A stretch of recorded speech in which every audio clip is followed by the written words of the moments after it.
In June of 2025, we visited Kyoto, Japan. With a population of about 1.5 million people, Kyoto is approximately the size of San Diego in the US and a little smaller than Manchester in the UK.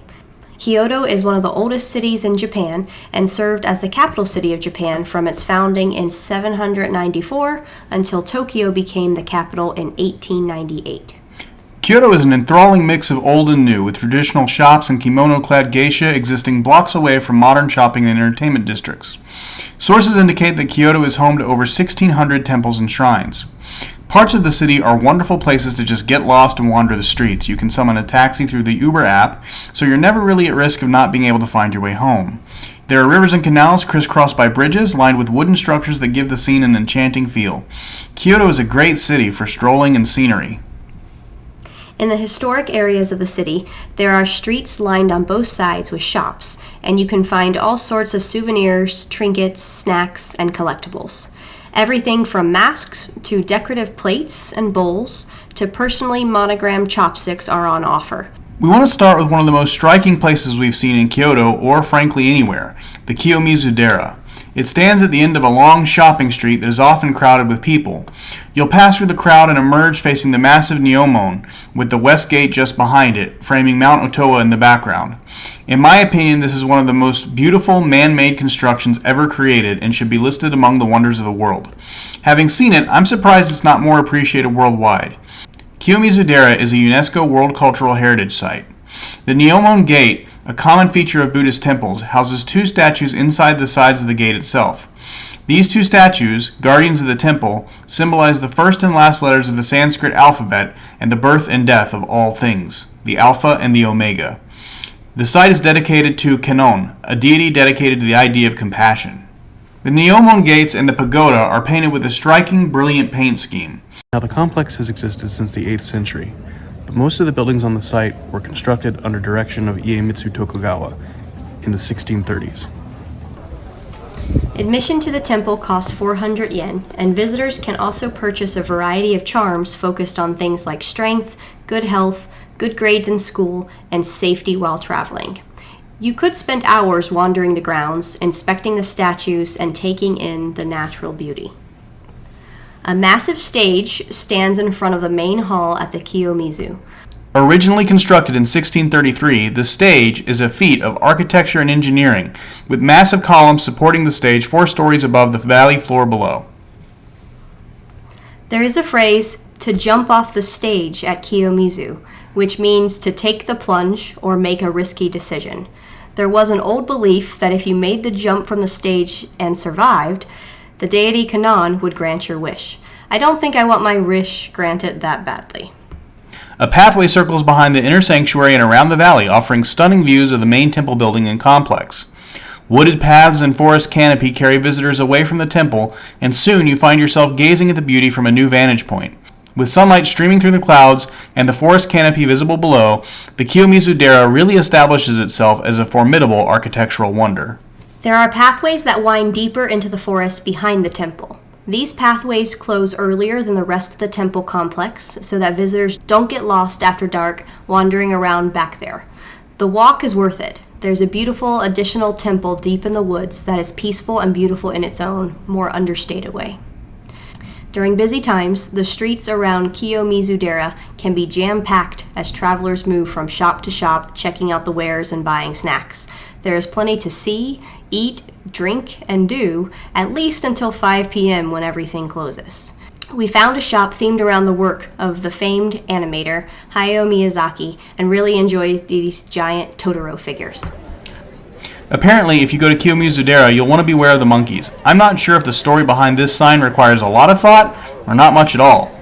On the pathway through the forest behind Kiyomizu, there's a handwritten sign that says, "Mountain Road Where God Dwells."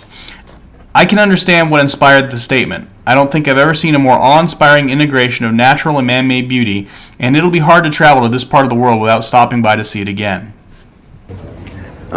I'm trying to leave and get back to the hotel. I need to get back to the hotel because we've got a train to catch, and I just can't stop turning back around to look at it. Near the Kiyomizu-dera is the Kodaiji, another Buddhist temple.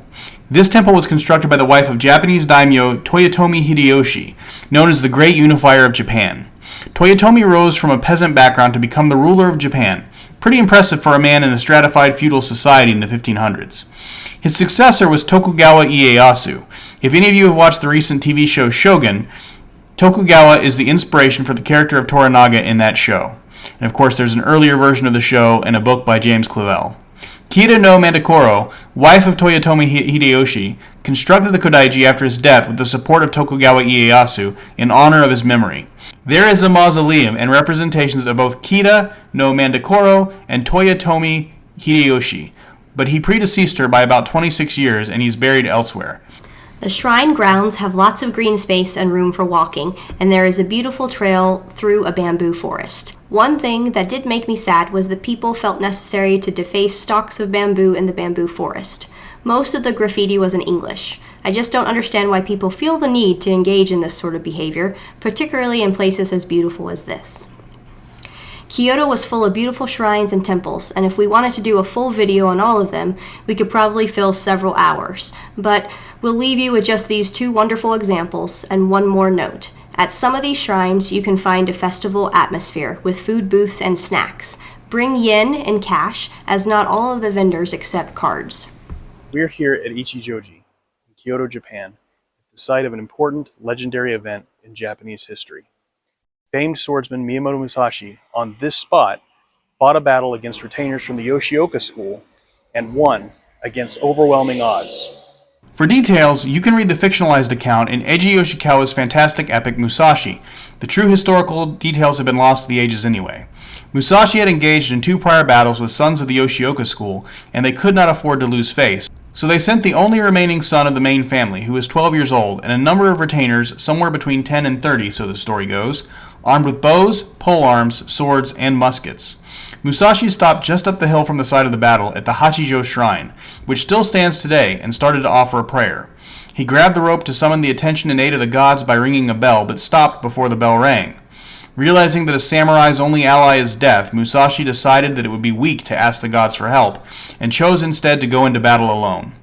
The shrine, steps away from the site of the final battle, houses a statue of Musashi holding 2 swords because one of the many things he's renowned for is initiating a school of sword fighting involving both swords. Musashi fought off the 30 or so retainers and killed the last son of the Yoshioka school, and they gave up teaching swordsmanship and became famous in the world of textiles.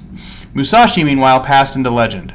A fragment from the massive Sagaramitsu pine under which the battle took place is still housed at the Hachijo Shrine. Musashi's story is one of resilience, self-reliance, and courage in the face of nearly impossible odds.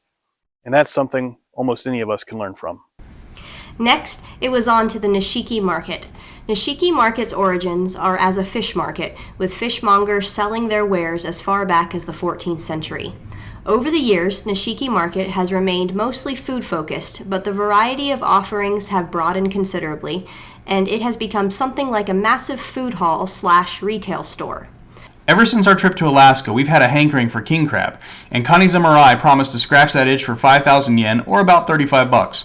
We ordered the medium and got down to business. This was authentic king crab, sweet, flavorful, and juicy. Then it was back out to Nishiki to check out skewered meats, octopus tentacles, and strawberries. One of our favorite places is a little open stall area, a market within a market that has barrels set up throughout. It's one of the few places where you have a decent chance to grab a table to eat off of, and there's a store here that sells crab meat. The guy takes the crab meat, hits it with a blowtorch, and serves it. They're about $1 to $2 each, and they're addictive. I also did a 100 yen sake shot while I was there. I do not like sake, and I knew that before I did the shot. I don't know why I do this to myself. The next stop was a daifuku shop. Daifuku has a mochi exterior around a sweet filling. The shop is in a quieter corner of the market and is a good place to stop and take a breather from the hustle and bustle of the market. The daifuku are very gooey and delicious. We recommend the strawberry. Speaking of strawberry, there was a strawberry shop selling candy strawberries there. They are sweet, crunchy, delicious, and highly recommended. The market doesn't just have a variety of food items. There are also anime and art-related items on offer as well, in addition to clothing shops, cookware shops, and much more. Leaving Nishiki Market, we also found some interesting vending machines. I don't think you're going to be able to find a liquor vending machine in the States. There was also a soft drink machine. These are all over the place. Pay close attention because it's easy to think you're getting water and end up with a clear Gatorade-like sports drink.